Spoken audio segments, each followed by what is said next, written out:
Hello दोस्तों, जय हिंद। उम्मीद है आप सब लोग मस्त होंगे और अपनी पढ़ाई में व्यस्त होंगे। आप सभी को पता होगा कि इंपॉर्टेंट क्वेश्चन का प्रैक्टिस कराया जाता है मैथ में, ठीक है ना। मैथ में प्रैक्टिस करना इंपॉर्टेंट भी है और साथ साथ में प्रीवियस ईयर क्वेश्चन भी कराया जाता है। और आप लोगों को एक दिन में कम से कम 15 से 20 क्वेश्चन की प्रैक्टिस कराई जाती है, कम से कम, ठीक है ना। इससे कम नहीं रहता है। अभी शुरुआत में इतना क्वेश्चन का प्रैक्टिस कराया जा रहा है, ठीक है ना। बाद में धीरे धीरे इसकी संख्या बढ़ाई जाएगी, ठीक है। अभी बात बताइए, अगर 15 से 20 क्वेश्चन की अगर आप प्रैक्टिस कर रहे हैं और 30 दिन आपकी प्रैक्टिस चल रही है तो कम से कम आपका कितना हो जाएंगे? 450 से 500 क्वेश्चन का आपके पास है ना एक बैंक होगा। यानी इतने कम से कम 500 क्वेश्चन आपके सॉल्यूशन आपके पास होगा, 500 क्वेश्चन का। और अगर ये एक महीने में अगर 500 क्वेश्चन का सॉल्यूशन होगा तो 6 महीने में कम से कम आपका 3000 का सॉल्यूशन होगा। यानी 3000 क्वेश्चन आप सीख जाएंगे। तो अगर 3000 क्वेश्चन अगर सीख करके किसी भी एग्जाम में जाएंगे ना तो आपका परीक्षा भी निकलने के पूरी उम्मीद रहेंगे मैथ। यानी मैथ से आपको विशेष दिक्कत तब नहीं होने वाली होगी, ठीक है ना। तो इस बात का भी ध्यान दीजिए। आपको भी पता है कि मैथ में प्रैक्टिस जरूरी है, तो प्रैक्टिस करवाया जा रहा है और साथ साथ में चैप्टर भी आपको बता दिया जाएगा कॉन्सेप्ट में, ठीक है ना। चलिए तो शुरू करते हैं प्रैक्टिस क्वेश्चन नंबर 1। चलिए क्वेश्चन नंबर 1 देखिए क्वेश्चन नंबर 1 क्या कह रहा है, ठीक है। और इसको हम लोग हर तरीके से लगाएंगे अगर सवाल जल्दी से जल्दी लगने लायक। क्योंकि देखो एक बात बता दे रहे, परीक्षा में आप लोगों को कौन सा तरीका सीखना चाहिए जो जल्दी से जल्दी लग जाए, है ना। चलो तो आपको कॉन्सेप्ट सीखना है और उसके बाद वो जल्दी से जल्दी कैसे लग जाएगा उसको भी आपको सीखना है, ठीक है। चलिए आप लोग प्रैक्टिस करिए। मेरा पहला क्वेश्चन देखिए। पहला क्वेश्चन क्या करेगा? एक स्कूल में लड़कों लड़कियों की संख्या का अनुपात दे रखा है, ये ना है जी। हाँ, लड़का लड़की है। लगाओ आप लोगों को जिसको आ रहा है सवाल लगाए वो। लड़का लड़कियों का अनुपात दे रखा है, कितना है? 5 और 2 के अनुपात में है, ये ना जी। उसके बाद से क्या करा? 87% लड़के पास हुए, तो जाहिर सी बात है फेल भी हुए होंगे। कितने परसेंट? 13%।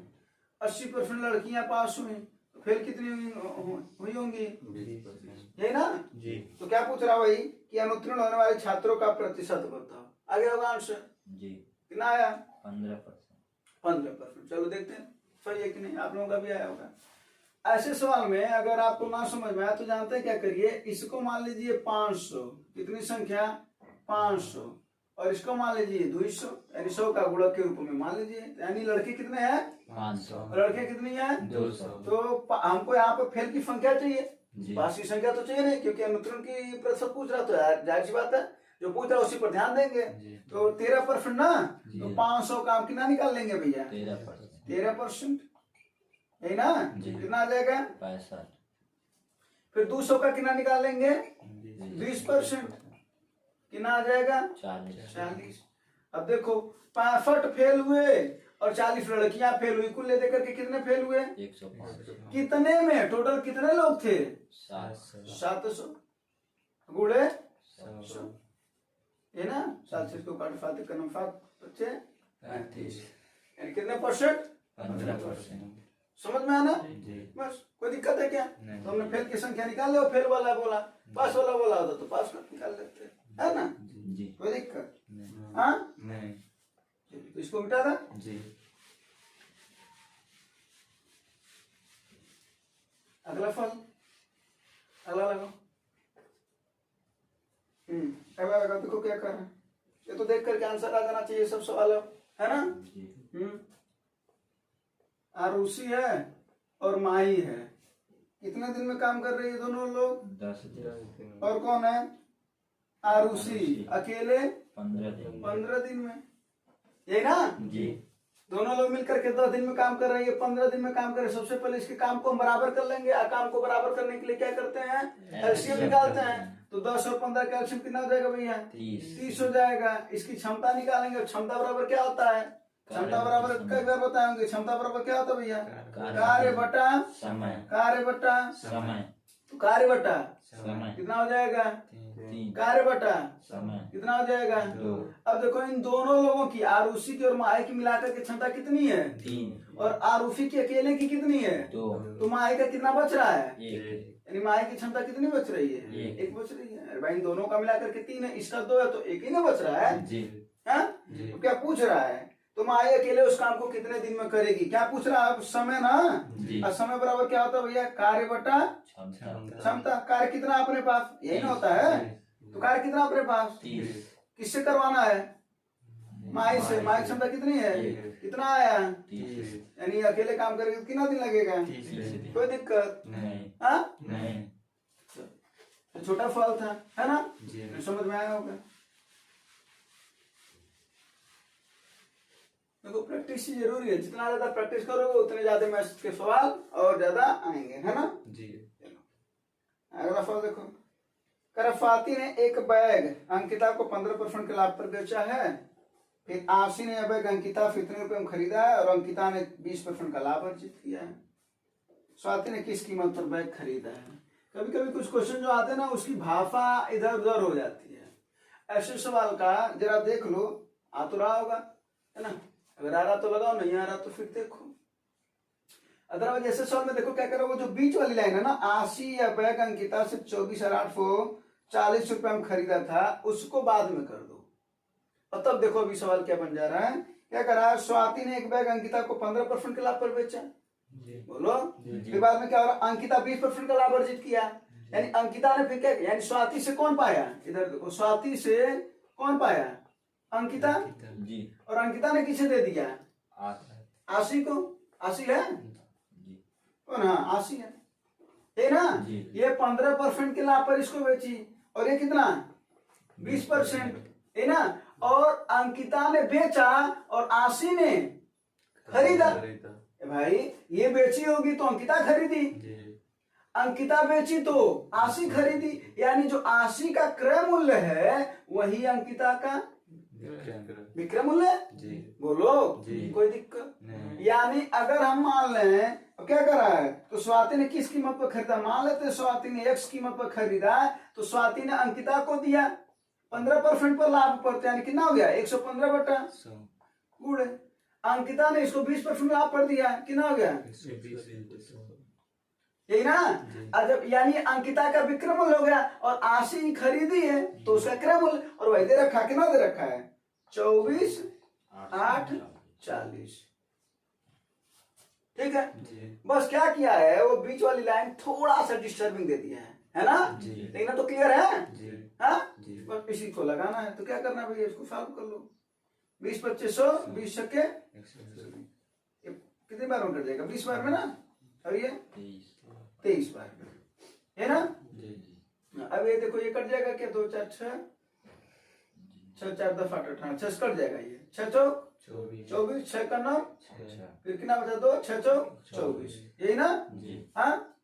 अभी किससे कट जाएगा, 23 से कटेगा क्या ये, हाँ जाहिर सी बात कटेगा क्योंकि आंसर इसका देखो कैसे है ना। तो 23 से कितने बार में, 23 से करना 23, कितना बचा 18 ना हाँ, तो 18 184 हो गया। फिर 3 का इकाई अंक 4 कब आता है 8 बार ना हाँ, 8 बार में कितना हो जाएगा ये 180 आ गया ना। अब देखो क्या है, ये इधर 20 भाग कर रहा है, इधर 5 है तो 20 बच्चे उधर जाएगा तो क्या हो जाएगा 180 गुणे 100 यानी 18,000 रुपये। बाकी देखो ये कैलकुलेशन है, ठीक ना हाँ, ये तो कैलकुलेशन कर लोगे, ठीक है। कांसेप्ट समझ में आया कि नहीं आया, कि स्वाति ने अंकिता को बेचा, अंकिता ने आशी को बेचा, आशी को जो विक्रय मूल्य, सॉरी अंकिता का जो विक्रय मूल्य वही आशी का क्रय मूल्य था और आशी का क्रय मूल्य दे रखा था, कोई दिक्कत परेशानी, ठीक है।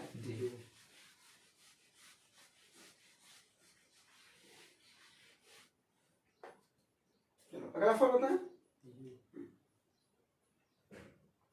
अगला देखो ग्राफ वाला क्वेश्चन है, ग्राफ वाला क्वेश्चन लगा, इसमें क्या क्वेश्चन पूछ रहा है, वैसे कहते हैं ना ग्राफ को सॉल्व करने के लिए सबसे पहले क्या देखना है, क्वेश्चन क्या पूछ रहा है ना, उसके बाद से तब जाके ग्राफ देखेंगे। क्वेश्चन क्या है, सभी 4 वर्षों के दौरान गांव डी की औसत जनसंख्या बतानी है।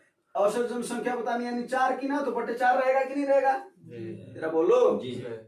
अब ऐसे सवाल का तुम्हें थोड़ा सा बताना है कि अगर थोड़ा कैलकुलेशन चाहते हो आसान हो जाए, बाकी तो कर ही सकते हो। डी वाला है जितना जोड़ दो 51 52 प्लस 52 30 प्लस 53 46 प्लस 5500 बटा 4 आंसर आ जाएगा ना। लेकिन देखो एक बात बता दे रहे हैं, यहाँ पर देखो इकाई अंक सबके डिफरेंट है कि नहीं है, 2 में 5 5 है बस, ये है ना। तो इकाई अंक से भी कुछ ना कुछ खिलवाड़ कर लो, जैसे अब देखो इसका इकाई अंक जोड़ो, डी वाले में इकाई अंक जोड़ो तो 2 0 और 6, 2 6 कितना हो गया 8 हो गया। अब दहाई अंकों को जोड़ लो तो 0 है इधर, सॉरी पहले 5 है ना, फिर 5 3 और 8 4 12, यानी कितना आएगा ये 2।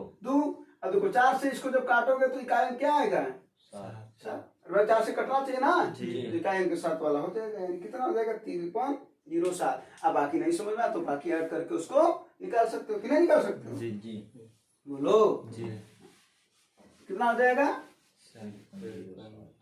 ठीक है जी। अगला सवाल देखो, अगला कर रहा है फिर ग्राफ वाला सवाल है ना जी। ग्राफ वाले भी सवाल अब परीक्षाओं में आते हैं, ठीक है, इसे इग्नोर नहीं किया जा सकता है। तो क्या कर रहा है कि तालिका के आधार पर निम्नलिखित प्रश्नों का उत्तर दीजिए, किस गीजर की सभी 6 वर्षों की कुल बिक्री न्यूनतम थी, कम वाला था। अब देखो ए दे रखा, बी सी डी ई दे रखा ना जी। ये तो जोड़ने, देखो एक तो तरीका होगा कि सबको जोड़ो, दूसरा तरीका है भैया कुछ तो माइंड है कुछ तो लगा लो और देख लो जोड़ थोड़ा सा कि ए वाले तीनों लोग कम से कम 100 से नीचे हैं जी, है ना जी। अभी वाले सब 100 150 के लगभग ऊपर हैं जी। सी वाले भी 100 से ऊपर जा रहे हैं सब, डी वाले भी जी। और है ना जी। इसका मतलब है कि किसमें सबसे कम लग रहा है, किसमें लग रहा है, कोई दिक्कत नहीं, हाँ नहीं। तो ए वाले में सबसे कम लग रहा है, तो यानी इसका आंसर क्या होगा ए। नहीं तो सबको जोड़, अगर जोड़ने बैठोगे तो जोड़ते रह जाओगे, तो कुछ माइंड का भी यूज कर लिया करो, ठीक है जी।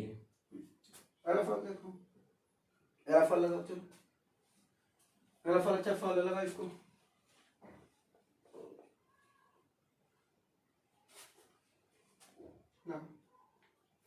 एक शोरूम में एक वॉशिंग मशीन का कीमत दे रखा है 65,000 रुपया और ग्राहक को 2,000 रुपये का नगद छूट मिलता है, यानी हम गए वॉशिंग मशीन खरीदने, क्या गए हाँ वॉशिंग मशीन। उसके बाद से क्या हुआ भैया, वहां पर हमको नगद छूट मिल रहा है, एक तो क्या मिल रहा है नगद छूट मिल रहा है, कितने का 2,000 रुपये का। इसका मतलब है 65,000 रुपये की चीज थी, 2,000 रुपये कम हो गया, कितना हो गया भैया हाँ 2,000 कम हो गया, कितना हो गया 63,000, है ना जी।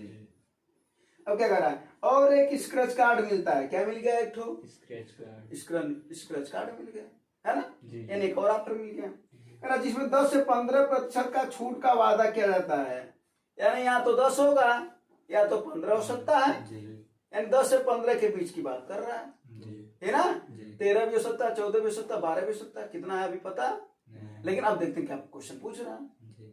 तो वॉशिंग मशीन के न्यूनतम और अधिकतम, वॉशिंग मशीन के न्यूनतम और न्यूनतम कितना % है 10, 10 से 15 है तो न्यूनतम कितना हुआ 10 और अधिकतम कितना हुआ 15, तो न्यूनतम और अधिकतम का अंतर कितना है 5% का। तो वही पूछ रहा है न्यूनतम और अधिकतम विक्रय मूल्यों के बीच का अंतर बताओ, यानी कितना हो जाएगा इसका, सॉरी कितना हो जाएगा 5% अंतर है, इसका कितना निकालोगे मात्र 5%, यही आंसर हो जाएगा, कितना हो जाएगा ये 0 हो जाएगा, 5 15 और 5 6 के 30, 3150 रुपये। समझ में आया कि नहीं आया, हाँ नहीं आया।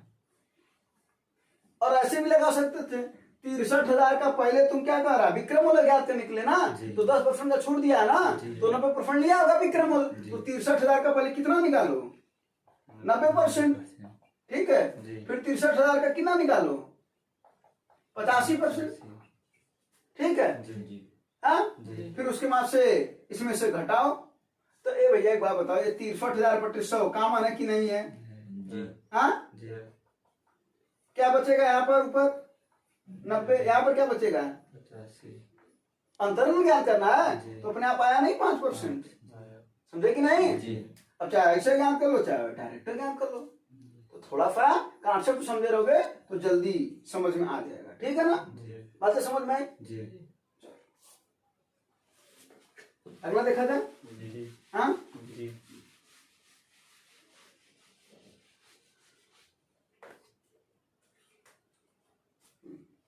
अगला सवाल देखो, बंगलौर से चेन्नई के बीच चलने वाली 2 ट्रेनें एक ही समय में, एक तो सवाल जब थोड़ा सा बड़ा देखते होगे तो पहले दिमाग में आ जाता होगा कि कुछ तो कठिन हो सकता है, शुरुआत की आदत है। चलो देख लो, बंगलौर से चेन्नई जा रही है, एक ही समय अपने सम्मिलित स्थानों से चलना शुरू करती है। 80 किलोमीटर और 95 किलोमीटर एक दूसरे की ओर चल रही है।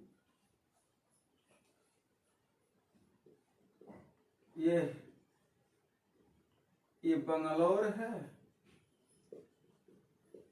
और ये Chennai. Royal Challengers Bangalore, Chennai super king, है ना। तो एक कितने से जा रही है? 80 किलोमीटर प्रति घंटा, और एक कितने से जा रही है? 90 किलोमीटर प्रति घंटा। 95 है, 95 किलोमीटर प्रति घंटा, है ना जी। क्या करा, जब एक दूसरे से मिलती हैं, मान लो इस पॉइंट पर मिल रही है। किस पॉइंट पर? इस पॉइंट पर, पॉइंट नंबर सी। दोनों ट्रेनें और एक दूसरे की ओर आ रहे, तभी तो मिलेंगी ना जी, जी। तो इस पॉइंट पर मिल रही है। तो बाद में क्या पता चला कि ये जो तेज वाली ट्रेन है ना, ये इससे 120 किलोमीटर ज्यादा चली है। कहने का मतलब समझ में आया नहीं है? नहीं समझे तो फिर से बताते हैं। ये 80 से जाएगा, हाँ, तो जाहिर सी बात है इससे कम जाएगा। भाई चाल अगर कम है तो दूरी भी कम जाएगा, क्योंकि एक ही समय पर शुरू हुए हैं। और ये 40 का ज्यादा है तो जाहिर सी बात इससे ज्यादा जाएगा। वही कह रहा है कि 120 किलोमीटर ज्यादा गया है। यानी किसका अंतर दे रखा है? दूरी का। किसका अंतर दे रखा है? दूरी का। यहाँ तक क्लियर हुआ कि नहीं? बोलो। तो दूरी का अंतर कितना दे रखा है? 120। अब दूरी बराबर क्या होता है भैया? चाल गुणे, बोलो, चाल गुणे समय होता है ना। अब हमको समय नहीं पता है, समय नहीं पता है, कोई बात नहीं है, लेकिन समय तो पता हो ही जाएगा। एक का चाल यहाँ पर है, इसका मान लेते हैं टी समय में पहुंचा है, तो एक ही समय पर पहुंच रहे हैं सब, हाँ, एक ही समय से चल रहे, एक ही समय पर पहुंच रहे हैं। जब भी मिलेंगे तो समय बराबर ही होगा। यहां से जब ये चलेगा, यहां से जब ये चलेगा तो समय बराबर ही लगेगा इनको मिलने में। बस बात क्या होगी, ये दूरी ज्यादा तय किया होगा, ठीक है ना। जिसकी चाल ज्यादा होगी उसकी दूरी। जैसे एक छोटा सा बच्चा है और तुम एक फील्ड में दौड़ोगे और एक इधर उल्टा जाए और एक उधर से जाए, एक क्लॉकवाइज और एक एंटी क्लॉकवाइज, तो छोटा बच्चा कम दूरी तय करेगा ना, तो लेकिन उसमें समय बराबर है कि नहीं है? अगर वो छोटे बच्चे को अगर 2 मिनट लगा होगा वहां तक जाते हुए क्लॉकवाइज में, तो तुम एंटी क्लॉकवाइज में उसे मिलते हुए भी तो ये मिनट लगा होगा, है ना, तो उसे तुम मिल जाओगे। समय बराबर है, समय बराबर है, लेकिन क्या नहीं बराबर है? दूरी नहीं बराबर है, चाल नहीं बराबर है। वही बात है, यहाँ पर दूरी का अंतर दे रखा है। तो दूरी बराबर अभी तुमने बताया चाल गुणे समय, तो 95 गुणे टी, बोलो, माइनस 80 गुणे टी। ये बात तो समझ में आया कि नहीं है? बताओ। अरे भाई 4 गुणे समय, 4 गुणे समय, और क्या है? दूरी है ना, तो दूरी का ही तो अंतर दे रखा है 120। कितना है? 180 है, सॉरी, कितना है? 180, ये ना। चलो कोई बात नहीं, वो तो लिखने का है ना, आंसर में कोई दिक्कत नहीं, वो तो लिखे थे, है ना। चलो, तो 95 टी में से 80 टी जाए, 15 टी बराबर 180। तो 15 से इसको काटोगे, एक करना 15 और कितना देगा? 30 हो जाएगा। तो 15 दूना 30, यानी टी का वैल्यू कितना गया? 12। यानी ये लोग कब मिल रहे हैं भैया? 12 घंटा में। कब मिल रहे हैं? 12। अगर क्वेश्चन पूछता है कि ये कब मिल रहे हैं, तो आंसर तुम्हारा कितना होता है? 12। यानी एक सवाल यहाँ पर भी बनाया जा सकता था, हाँ या नहीं? ठीक है, लेकिन उसने ये नहीं बनाया, उसने बोला हमको कुल दूरी बताओ। तो ए भैया, ये एक दूरी ये है और दूसर की दूरी है, यही है ना। तो क्या निकालेंगे? यानी कुल दूरी कहां से? ए से लेकर बी तक, अर्थात बंगलौर से लेकर के चेन्नई तक। तो पहला क्या हो जाएगा? 95 गुणे 12 प्लस 80 गुणे, समझ में आया कि नहीं? अरे भाई ये 4 गुणे समय ही तो दूरी है ना। तो एक दूरी है जो एक तेज की वाली चल रही है, कमजोर की वाली इतना चल रही है। कभी देख भी लेना, इसका अंतर अपने आप 180 आएगा, नहीं आएगा तो जाएगा था, है ना। तो अब इसी का गुणा कर लो, क्या हो जाएगा? 12 25 60 0 और 12 9 108 और 108 और 6 114 है ना आएगा 1140 है ना प्लस और 12 8 96 960। अब इसी को जोड़ने पर कितना आया बताओ 0 6 4 10 ये ना 9 1 10 1 11 1 1 2 कितना किलोमीटर 2100 है बंगलोर से चेन्नई इस सवाल में। ठीक है ना बात है समझ में जी कोई दिक्कत है क्या?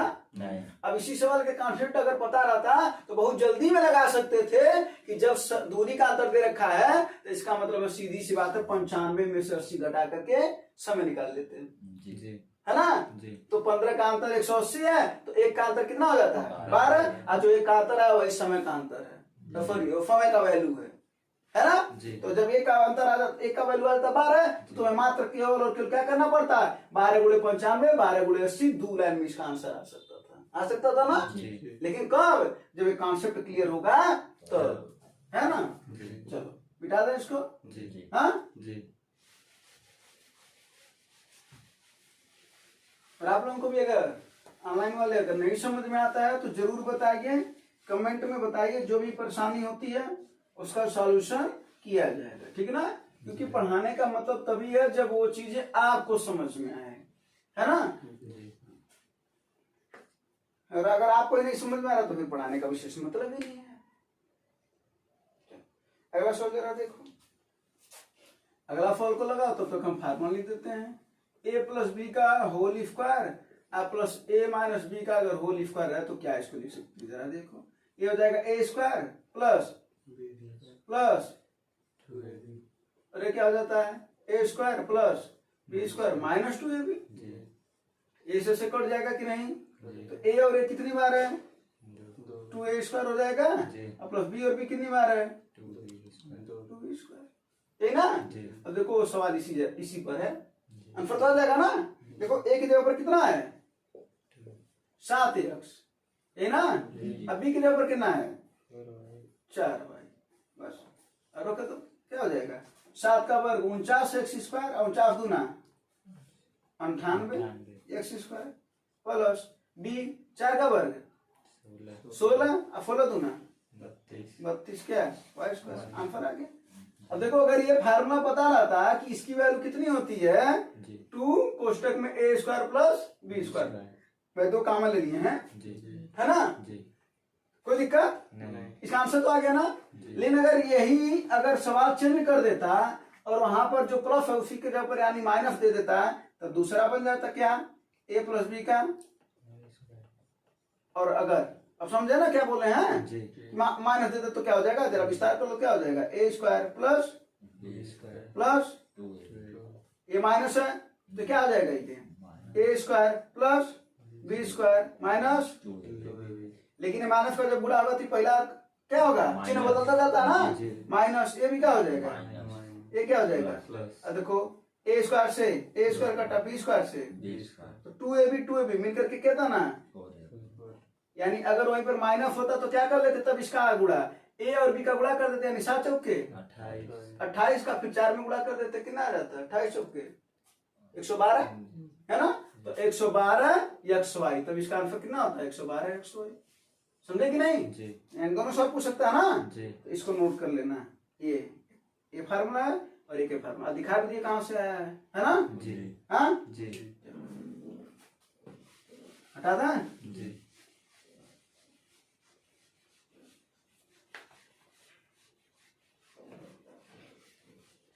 अगला सवाल ना हाँ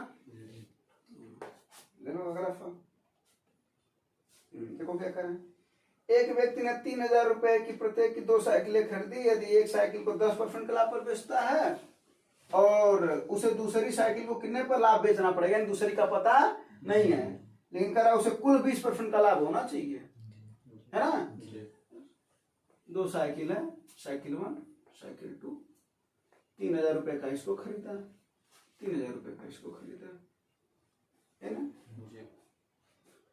बस आंसर बताओ तुम लोग इस पर 10% का लाभ कर रहा है तो 3,000 का कितना निकाल लेंगे मात्र 10% लाभ से लाभ का परसेंट पूछा तो लाभ पर चर्चा करेंगे है ना 2,020 पर जाएगा कितना आ जाएगा भैया 300 रुपए का इसमें लाभ आ रहा है बोलो है ना, लेकिन कुल ले दे करके 20% का लाभ है। तो बताओ जरा आंसर आया? बोलो, नहीं आ रहा तो इधर देख लो। अच्छा एक बात बताओ, 1 पर 300 रुपए का लाभ आ गया कि नहीं? ये तो ऐसे भी 10% का लाभ निकाल करके 300 रुपए निकाल सकते थे। दूसरे पर जरा देख लो, ये 3000 का ये 3000 का ये है, तो दोनों मिलाकर के कितने हुए? तो 6000 पर ना 20% लाभ मिला है। बोलो, तुमको लाभ से मतलब है? कितना हो जाएगा? 1200। एक लाभ 300 है, आप दोनों मिलाकर के 1200 है, तो दूसरे के पर कितना लाभ मिला होगा? 900। नहीं समझे? अरे भाई, पहले के पर कर रहा 10% लाभ है, 300 रुपया हो गया, कोई दिक्कत? कोई दिक्कत? 300 रुपया हो गया, दोनों को मिला करके यानी 3 6000 पर उससे 20% का लाभ हो रहा है, तो 6000 पर 20% निकाल कितना आया? 1200। तो इस अकेले पर पहली साइकिलिया पर 300 रुपए का लाभ है, इन दोनों पर मिलाकर के 1200 रुपए का लाभ है, तो दूसर की पर लाभ होगा कितना? 900। कितने रुपए का खरीदे हो? गुड़े नहीं समझे?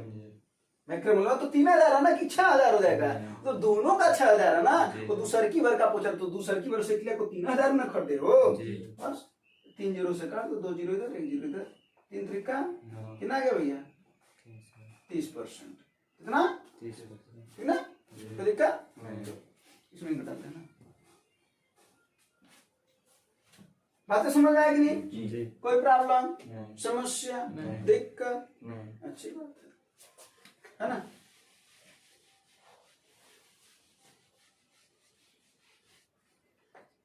अगला सवाल। थके नहीं ना अभी? हाँ ना थके हैं पर ना भी हिम्मत हारी है, कई क्वेश्चनों की बारी है ना? चलो, एक योजना है, ये सवाल तो रेलवे में खूब पूछा गया था, ठीक है जी। हाँ, कर 5 खरीदे तो 3 मुफ्त पाए, प्रतिशत छूट बताएं। 5 खरीदे 3 मुफ्त पाए, प्रतिशत छूट बताएं। बताओ। 37.5। ठीक है। अब देखो 5 गए खरीदने, अब 3 तुम्हें मिल गया छूट, यही ना जी। तो तुम्हें कितना छूट मिला? 3 ना मिला जी।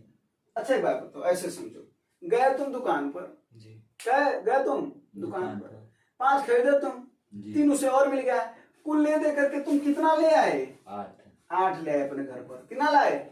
8 लाए। अब कितना छूटा तुम्हें मिला था? 3 ना मिला था, तो वही पूछ रहा हमको, बताओ कितना परसेंट है? तो 3 बटे 8 गुणे 100 है ना? इसी को साल कर लो, कितना हो जाएगा भैया?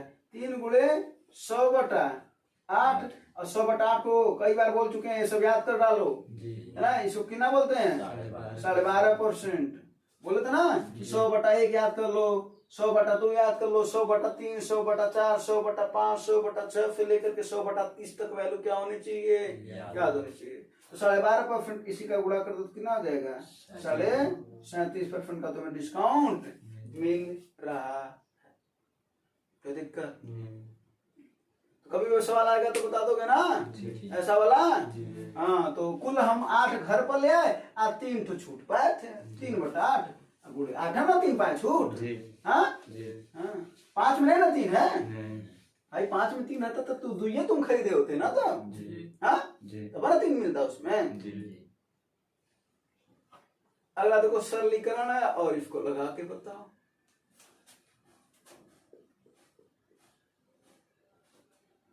सरलीकरण 0.00 कितने बार 0 है? 2 बार 243, और कितना घात? 0.2 घात है।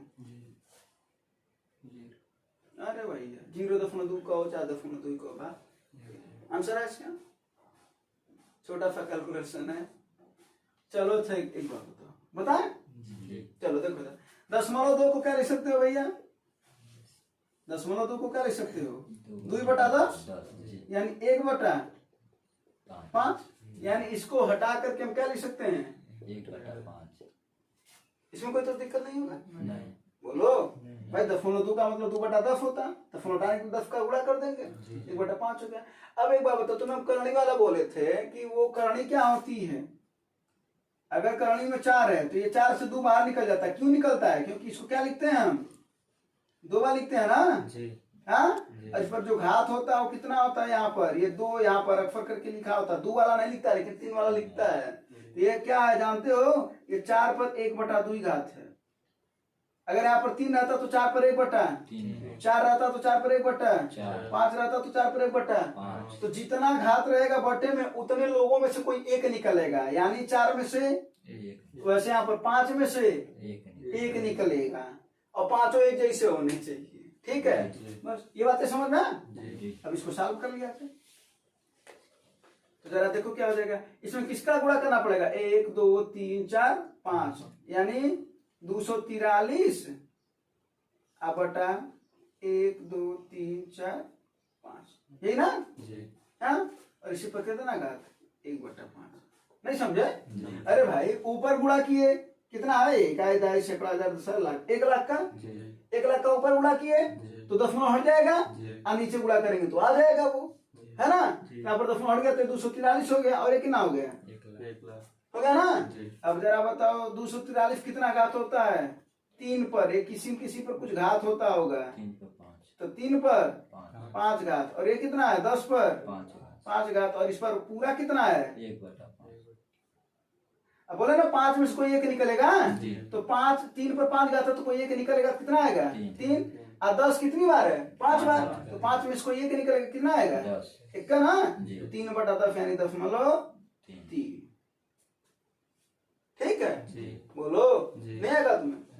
हाँ, आया ऐसे नहीं बोल रहे हो? नहीं। हाँ, तो बस तो ये 3 पर 5 घात था, ये 10 पर 5 घात था, बस 5 में से कोई एक निकल जाएगा। तो एक 3 निकल गया और एक 10 निकल गया, है ना। जी।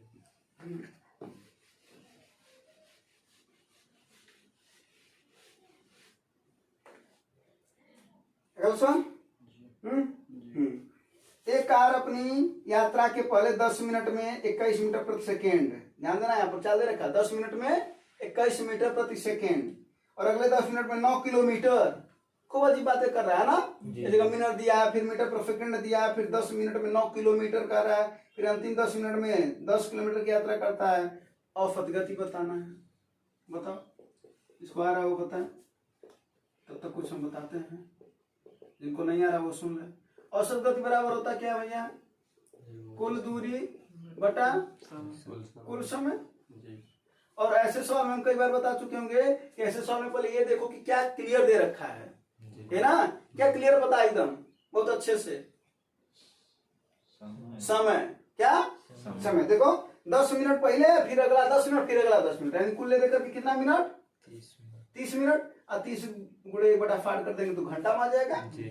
करते हुए चला। अब हमको यहाँ पर चाहिए दूरी, या कितनी दूरी मिलेंगे हमको? 3 दूरी। कितनी दूरी मिलेंगी? 3 दूरी। चलो तो पहली दूरी निकाल लिया जाए। दूरी बराबर क्या होता है भैया? 4 गुणे ये होता है। 4 कितना पहला? 21 मीटर प्रति सेकंड, है ना। 21 मीटर पर सेकंड है, किलोमीटर प्रति घंटा बदलने के लिए क्या करेंगे? छोटका को बड़का बदलना तो बड़ा वाला ऊपर रहेगा ना, यानी 18/5। आगुड़े क्या है? 10 मिनट, है ना। तो 10 मिनट है तो 10 मिनट को घंटा बदलने के लिए क्या करेंगे? 10/60। कोई दिक्कत? हाँ भाई, ये समझ में आया कि नहीं? ये मीटर पर सेकंड था, इसको किलोमीटर प्रति घंटा में बदलने के लिए 18/5 कर दिए। हाँ, और उसके बाद से क्या होता है? ये मिनट में था, घंटा में बदलने के लिए 5 से भाग करोगे ना, 0 से 0 6 त्रिक, है ना। कितना हो जाएगा? 21 63/5 कितना हो जाएगा? 5 का नाम कितना बचा यहाँ पर? 5 दूना कितना बचा? 10 यानी 12.6 क्या किलोमीटर भैया? किलोमीटर प्रति घंटा में आया तो किलोमीटर ना आएगा आंसर। कितना आएगा? पहली दूरी 12.6 प्लस दूसरी दूरी देखो दे रखा है ऑलरेडी, कितना? 9। तीसरी दूरी कितना दे रखा है? 10। बस, है ना। इसी को सॉल्व कर लो। ये देखो लो कितना हो जाएगा? 10 9 19 और 19 12 31.6 ये आएगा ना। और 30 दूना तो 2 ऊपर चला जाएगा तो गुणे 2 हो जाएगा, यही ना। 2 छक्के 12 2 2 का नाम 2 1 3 2 3 63.2 किलोमीटर प्रति घंटा तुम्हारा आंसर है ना। हाँ कोई दिक्कत वाली बात? हाँ तो देख रहे हो कि औसत के सवाल भी है ना पूछे जाते हैं लगभग कई परीक्षाओं में। अगला फल देखो, अलजेब्रा का फल है। और ऐसे सवाल क्यों दे रहे हैं? देखो एक तो होते हैं मैथ वाले स्टूडेंट, वो तो लगा ही लेते हैं, वो तो सॉल्व करके मानते हैं, है ना। लेकिन एक होते हैं जो मैथ से नहीं पढ़े होते हैं या ज्यादा दिनों क्या होता है, उनके लिए सब सवाल डालते हैं क्योंकि परीक्षा में तो आता ही आता है कहीं कहीं, है ना। तो इस वजह से उनको बताते हैं। तो ऐसे सवाल में ना भैया तुम झूठे में डरते हो, क्या करना चाहिए ऐसे सवाल के लिए? साल जो ऑप्शन है ना उसको रख करके सॉल्व कर लो। जैसे पहला देखो क्या है, 6x प्लस बराबर 5x है। अभी कहता मैथ वालों से सॉल्व करने के लिए ना तो वो नहीं कर पाएंगे, आप समय लगा देंगे, है ना। अभी तुम देखो ना बड़े आसानी से लगा लोगे।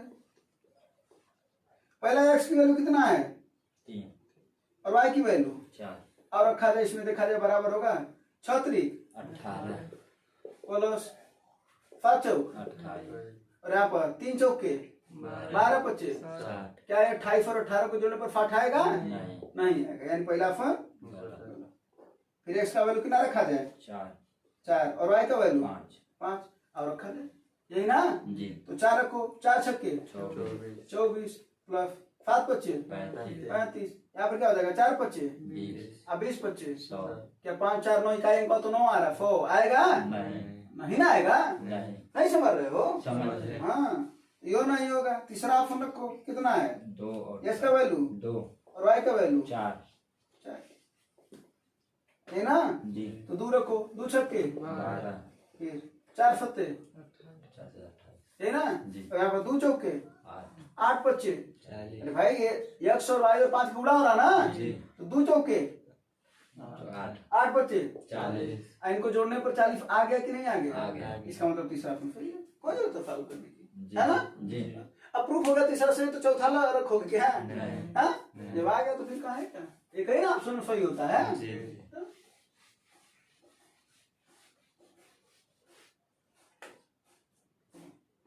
अगला फल लगाओ। अगला लगाओ। अगला फल देखो क्या कर रहा है।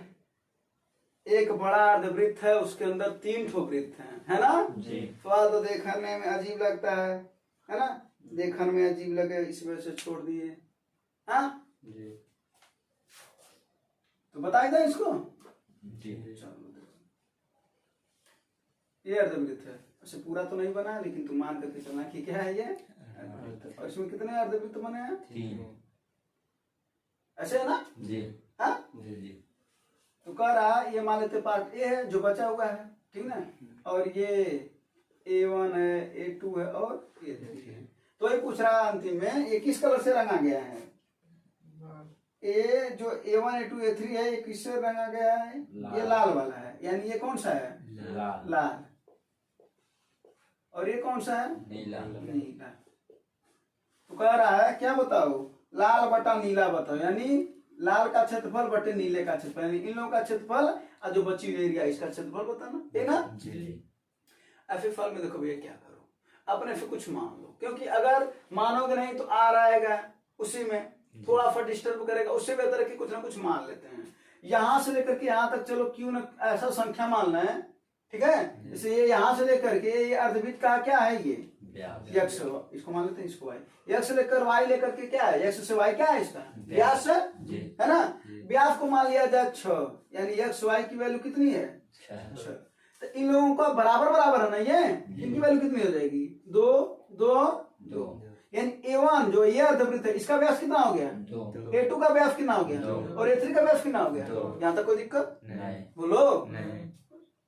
तो यानी A1 का व्यास मिल गया हमको 2, A2 का भी मिल गया 2 और A3 का भी मिल गया 2, ये सब बराबर है ना जी। तो अगर व्यास इसका 2 मिल गया इसकी त्रिज्या कितनी मिल जाएगी, 1 इसकी त्रिज्या कितनी मिल जाएगी 3 यही ना जी। तो बड़े का त्रिज्या मिला 3 और छोटे छोटों का त्रिज्या मिला 1। तो जरा एक बात बताओ, पहले तो बड़का वाला का ज्ञात कर लिया जाए ना, तो बड़े का क्या निकाल लिया जाए, बड़ा का क्षेत्रफल। और ये अर्धवृत्त है ना तो क्या हो जाएगा पाई r स्क्वायर आप बटा 2 कर देंगे, है ना। वैसे भी एक बात बताएं, अनुपात ज्ञात करना ना, बटा दो नहीं करोगे तो काम चल जाएगा, क्योंकि बदाम कट जाएगा, क्योंकि यहाँ पर बटा दो आएगा तो यहाँ तो बटा दो आएगा, लेकिन करते हैं, कोई दिक्कत वाली बात नहीं, ठीक ना। आर के वैल्यू कितना भैया, यहाँ पर 3, तो कितना हो जाएगा 9 पाई बटा 2, बोलो 9 पाई बटा 2, ये ना आएगा, 3 का वर्ग 9 पाई बटा 2। छोटों का ज्ञात कर लो, छोटों का, छोटे कितने हैं 3 है ना, बराबर बराबर के, तो 3 गुणे पाई आर स्क्वायर बटा 2, बोलो 3 गुणे पाई गुणे, इसका आर कितना है, छोटे वाले का आर कितना है 1 का वर्ग, 1 होगा बटा 2, कितना आ जाएंगे ये 3 पाई बाई 2, है ना। तो सबसे पहले तुम्हें छोटों का तो पता चल गया, यानी छोटों का पता होने का मतलब लाल का पता चल गया, तीनों का पता चल गया। अब कुल का कितना है 9 पाई बटे 2, अब छोटों का कितना है, तो बचे हुए का कितना हो जाएगा, इसमें से इसको घटाओगे, यानी बचा हुआ है,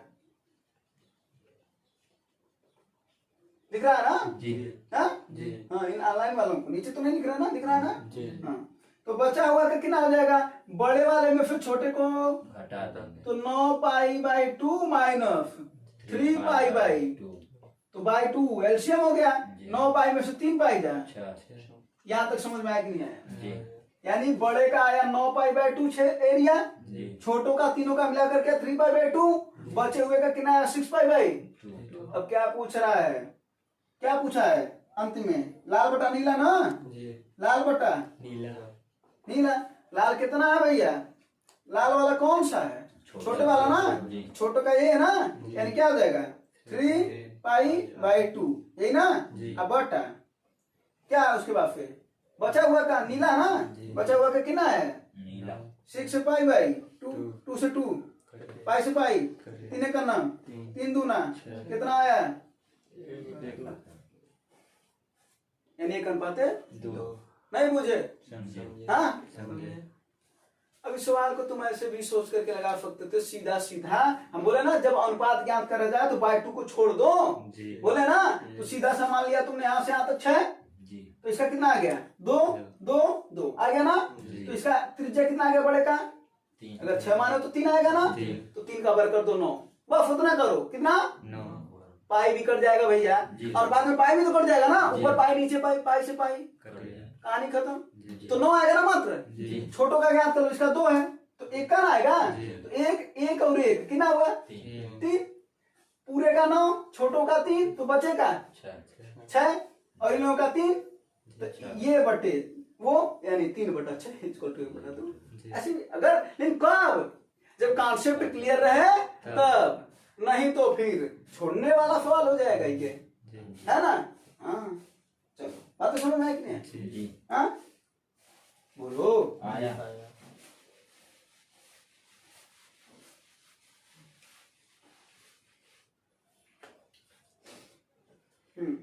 अगला है, फिर औसत है, फिर ऐसे इसमें बोले थे औसत चाल में क्या करते हैं ऐसे सवाल में, हाँ कुल दूरी देखते हैं, अब बटे कुल समय, क्या दे रखा है कुल के रूप में, यहाँ पर क्या क्लियर है, क्या क्लियर है एकदम, दूरी क्लियर है, पहला 100 किलोमीटर है, दूसरी दूरी कितनी है 100 प्लस 140, हमको क्या नहीं पता है समय, तो क्या हुआ नहीं पता है, तो समय बराबर क्या होता है दूरी बटा, दूरी बटा, पहली दूरी कितनी है 100, इसका चाल कितना है 50, दूसरी दूरी कितनी है 140, इसका चाल कितना है 70, 50 दूना 70 दूना, अब तो समय पता चल गया ना भाई, दूरी बटा है ना, दू कितना हो जाएगा ये 100 और 140 मिलकर के कितना 240 बटा 4 छक्के 60 किलोमीटर प्रति घंटा, कोई दिक्कत हाँ नहीं, सवाल को जल्दी से लगाए, बता तो दिए ऐसे सवाल कई बार, है ना,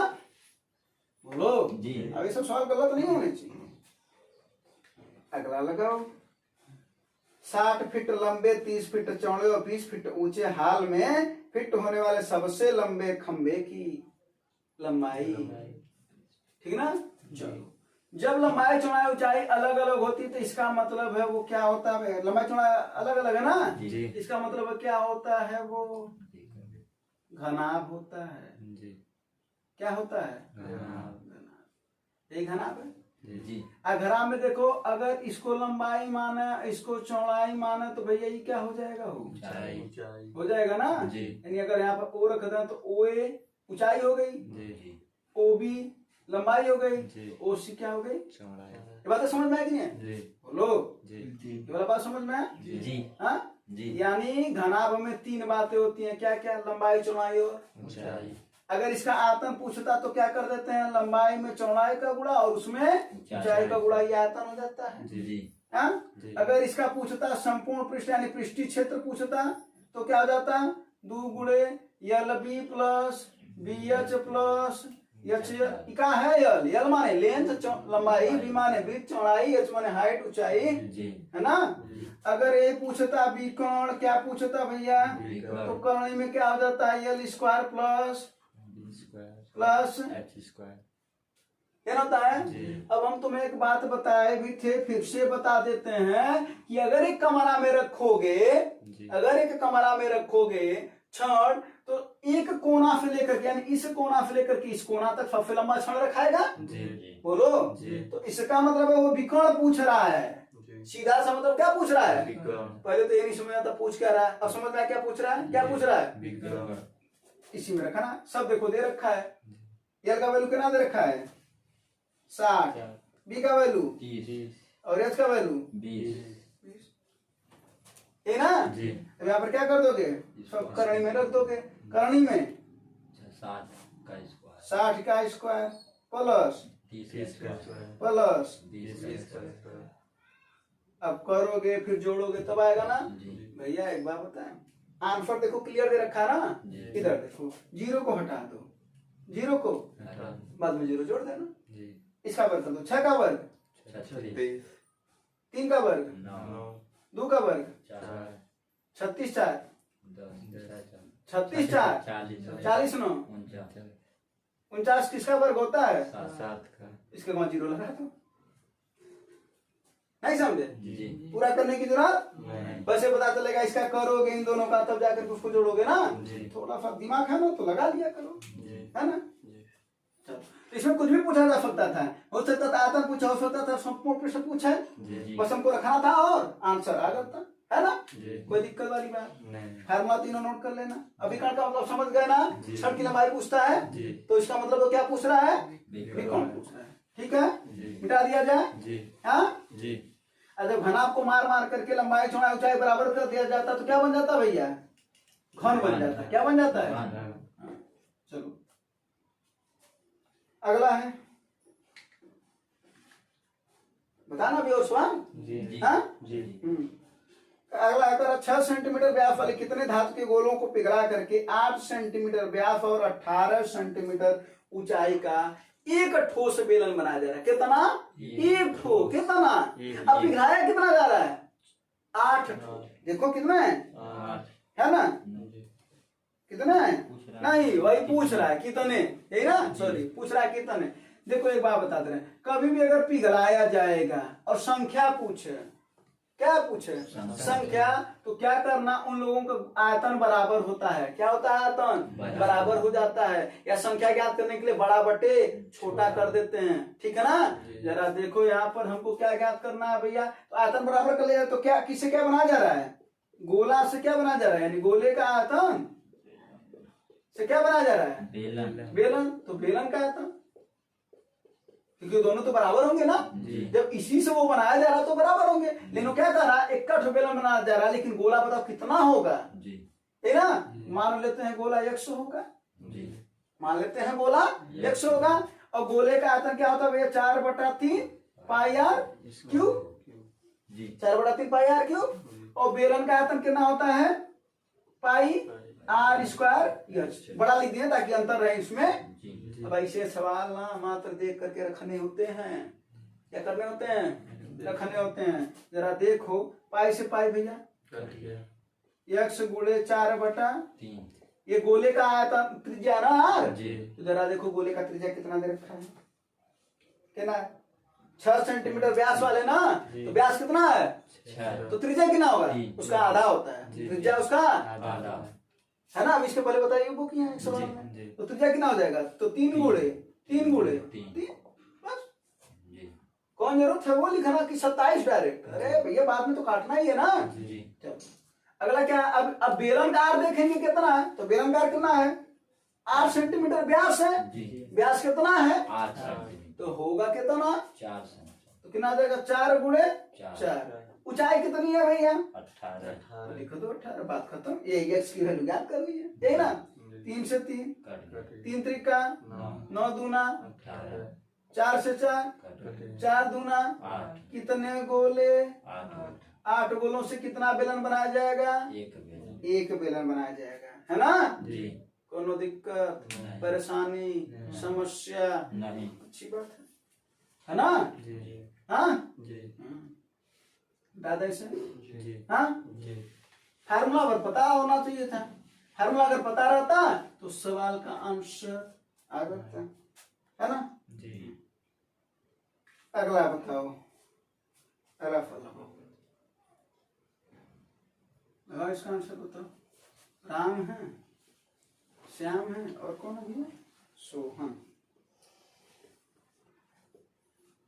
3 लोग हैं यहाँ पर, कुछ बातें कर रहा है इन तीनों लोगों के बीच में, है ना? जी। बताओ आंसर, जल्दी लगाया करो। है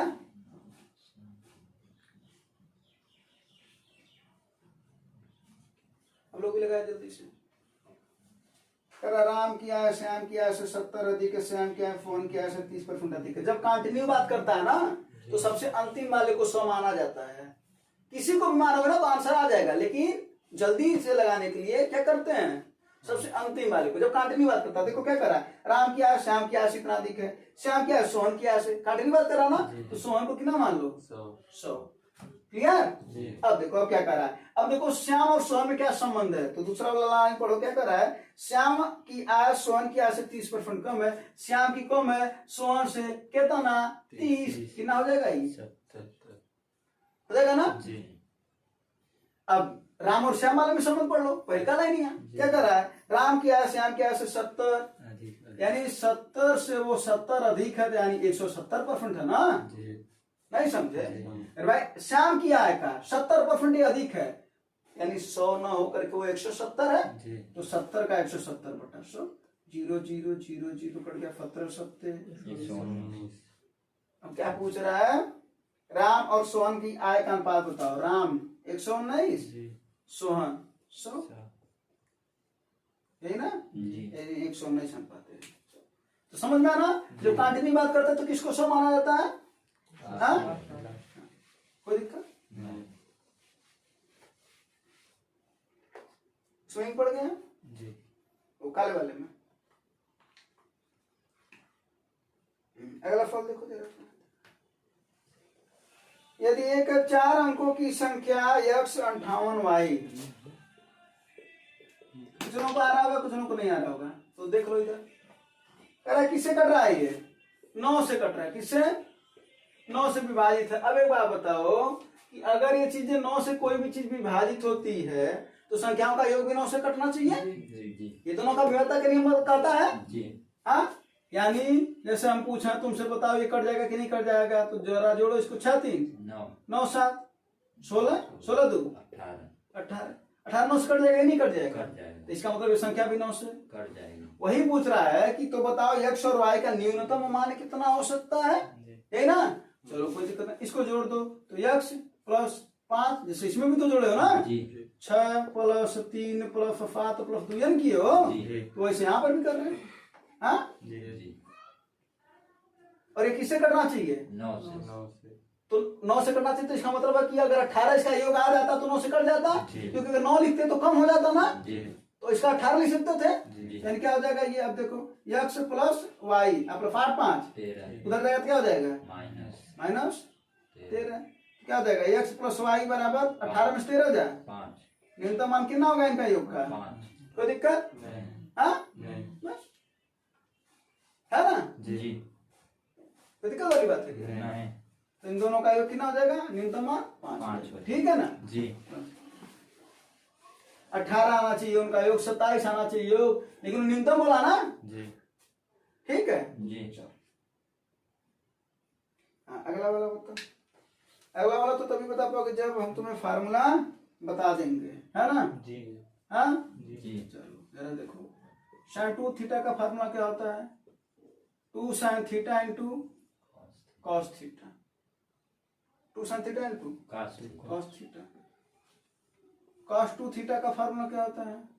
2 कॉस स्क्वायर थीटा माइनस 1 या 1 माइनस 2 साइन स्क्वायर थीटा, ठीक है ना? ये साइन 2 थीटा का फार्मूला होता है, tan 2 थीटा का फार्मूला, सॉरी tan 2 थीटा का लिखते हैं 2 tan थीटा बटे 1 माइनस tan स्क्वायर थीटा, ठीक है? जी इसका फार्मूला होता है एक और 2 ये tan में 2 tan थीटा बटे 1, यहाँ पर माइनस में प्लस हो जाता है tan स्क्वायर थीटा, ठीक है? जी और एक इसका और फार्मूला होता है cos square theta minus sign square theta. अब ये फार्मूले हैं, अब ये पता होना चाहिए, ठीक है ना? जी अब अगर ये पता है तो सवाल देखो कैसे लगा लोगे, जरा देखो अगला क्या है। 2 क्या है? cos cube theta minus cos theta जी बटा sine theta minus sine theta minus 2 sine cube theta 2 sine cube theta. जरा ऊपर से बताओ क्या कॉमन है? कॉस ऊपर से क्या कॉमन है? Cos theta. जी अरे भाई दोनों जगह क्या है? यहाँ पर कॉस थीटा, यहाँ पर कॉस थीटा है ना? जी बोलो जी। ये कॉमन है। यहाँ पर क्या बचा? 2 cos cos square theta minus 1 अब बटे नीचे क्या कॉमन है भैया? साइन थीटा तो क्या बचा? 1 1 minus 2 sine 2 sine square theta. अब देखो 2 का स्क्वायर थीटा माइनस 1 की वैल्यू कितनी है? cos 2 theta 1 minus 2 sine square theta की वैल्यू कितनी है? cos 2 थीटा तो ये बराबर है तो कर नहीं जाएगा। जी बोलो जी तो cos थीटा बटे साइन थीटा इक्वल टू क्या होता है? cot theta. क्या होता है? cos थीटा आंसर क्या आएगा? cot थीटा और नहीं तो थीटा का वैल्यू 45 रख दोगे ना तो भी आ जाएगा। हम कई बार बोल चुके हैं 45 का वैल्यू याद कर लो, इस बार नहीं बताएंगे, इस बार पता करके इसका आंसर तुम लोग बताओगे। थीटा का वैल्यू 45 रखोगे ना तब वही आंसर, तब वही सवाल आ जाएगा, जी ठीक है? जी चलो लगा के दिखाओगे ना उसको। जी तो फार्मूला नोट कर लेना, ये इतना फार्मूला इसको मिटा देना, ये नहीं फार्मूला है, ये तो सवाल का सॉल्यूशन है ना अभी। ये इतना फार्मूला स्क्रीनशॉट ले लेना या नोट कर लेना।